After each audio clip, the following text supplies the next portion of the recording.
Europoslanec hnutia Republika a člen frakcie Európa suverénnych národov Milan Mazurek bol hosťom v relácii Téma na teátri.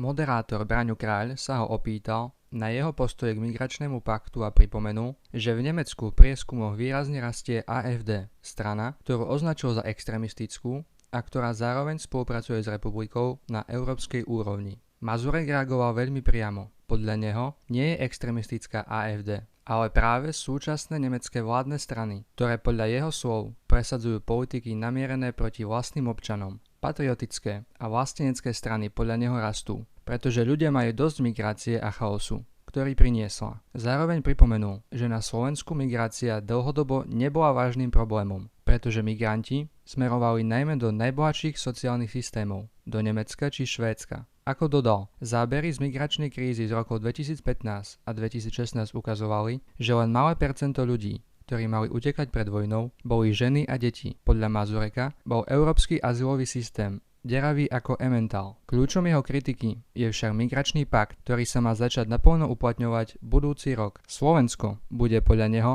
buď musieť migrantov prijímať, alebo za každého neprivzatého zaplatiť do tzv. Solidárneho mechanizmu 20 000 eur. Mazurek vyjadril znepokojenie nad tým, že viacero krajín, najmä Poľsko a Česká republika, získali z paktu výnimku práve preto, že prijali veľké množstvo utečencov z Ukrajiny. Slovensko však takúto výnimku nedostalo. Hoci na našom území sa podľa Mazureka stále nachádza vyše 100 000 ukrajinských utečencov. Europoslanec to označil za zlyhanie ministra vnútra, ktorý podľa neho zaspal dobu a nedokázal vyrokovať rovnaké podmienky ako susedské štáty. Je podľa neho absurdné, aby krajiny s rovnakou alebo vyššou záťažou neplatili, zatiaľ čo Slovensko platiť musí. Pre viac politických konfrontácií dajte odber. Toto bol politický priestor.